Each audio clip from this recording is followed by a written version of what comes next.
Hello, my name is Jamie, and today I am doing a book review on The Little Prince by Antoine de Saint-Exupéry.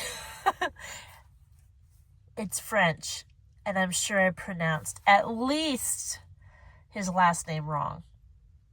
But I believe Antoine is correct. You can tell me in the comment section if you want. Please correct me because I know zero French. And I don't know how to pronounce their words, so my apologies. But The Little Prince, the first time I heard about this, I'm not sure. I knew the book was out there in the stratosphere, but I think I saw a little animated, I don't know if it was a short story or if it was full length, but it was based off of this book. And I did not understand the movie. I was like, what is this? So I was kind of wary to read the book because I didn't get the movie. But I picked it up anyway. I found it in a bookstore, I believe. Actually, I believe it was our library, and they have this section where you can buy used books. And I believe that's where I found this. In some used book capacity, I go to a lot of used book sales, so somehow I got this book. So the reason I picked it to read right now is because on Goodreads they have all these yearly, not competitions, but you can earn rewards throughout the year depending on what books you read. And one of the awards, I think it was called a centennial, which means books that have been published for at least 100 years, I believe.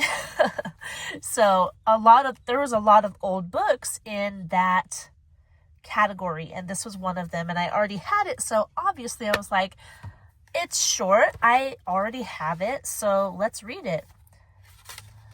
My bookmark. So, The Little Prince.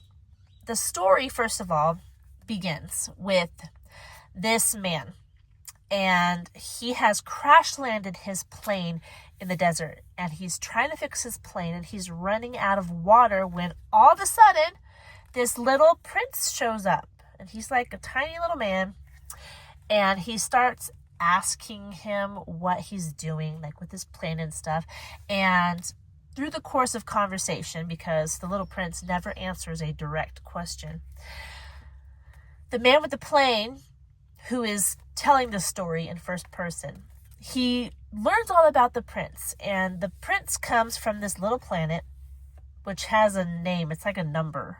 I don't remember the number of the planet.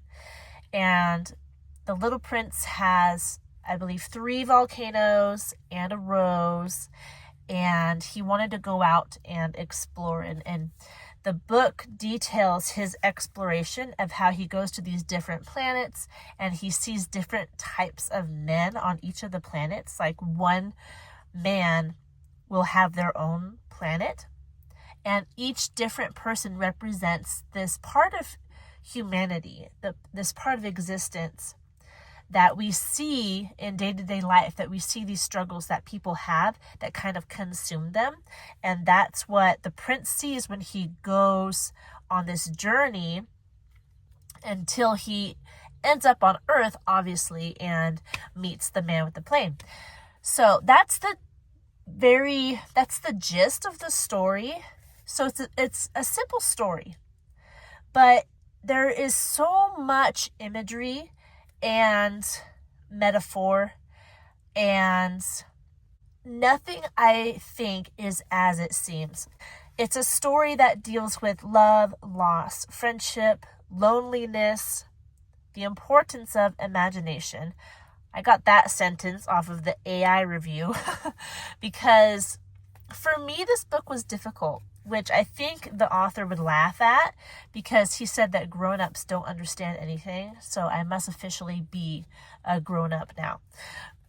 But the story itself, I looked up the reading level as well, and it said 4th grade and up. And the reason for this is that it's simple enough. It's short enough. Short pages. there's only 111 pages. There's illustrations all over the place. So many illustrations, which makes the book even shorter. Crazy illustrations, right? Of course, they're explained in the book. So a fourth grader could pick this up and read it. But for the fourth grader who thinks more literally, they would see it as a fantasy kids book, right? With the prince having a rose and his travels on the planets and the baobabs, I believe they're called. And they will just probably read this and be like, oh, that's a fun fantasy book. But the thing is, when adults read this book, they can recognize the imagery and the meaning behind all the fantasy that is going on in the book. Like how the rose represents love, or his specific love, and what the snake represents, and all these different things where when you're a kid and you read this book, you think you're reading a fantasy, and as an adult, you're seeing all the commentary on humanity that Antoine is providing, and all of a sudden it becomes more profound and something that you really have to think on.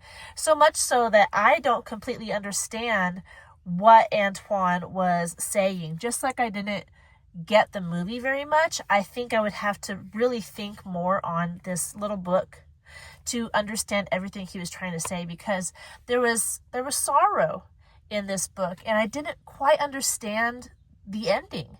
I didn't know what was happening, if it was the literal view, I don't want to give it away, but the literal what happened to the prince, or if that was, as the prince said, something else that was happening, because it was kind of dark, and I was like, I'm not sure how I feel about it. Maybe I'm misunderstanding it, but I would recommend this book just because it's good to think on things and to see what other people write and are thinking about, and to try to view things from their perspectives as well, and try to think about the world, the difficult things about the world that we don't often consider and we don't often dwell on.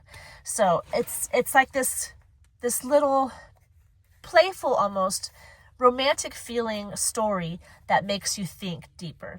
So that's my little synopsis of The Little Prince. I already told you 111 pages.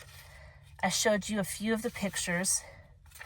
It was published in 1943. So it's not 100 years old quite yet. So I'm curious about that challenge that I read this for, why it was called Centennial. Does that mean that the books were written before the year 2000? I don't know. I have no clue. It's not dirty or anything. You could tell that it was written with kids in mind, because even the dedication is talking to the reader as if the reader is a child. And throughout the whole book, the way he is talking, he's talking as if he's speaking to a child. So it's a clean book. There is no gore. There is no sexuality. There is no profanity. So you can rest assured on that part if you're considering this for your child. But it is more difficult just in the thought processes that come with reading the book. So 4th grade, younger if your kid is interested in it, but definitely also for adults, because adults will understand the layers of stuff that's going on in this book that a child will probably not see in the first reading. Here's a couple more pictures of the little men on the planets.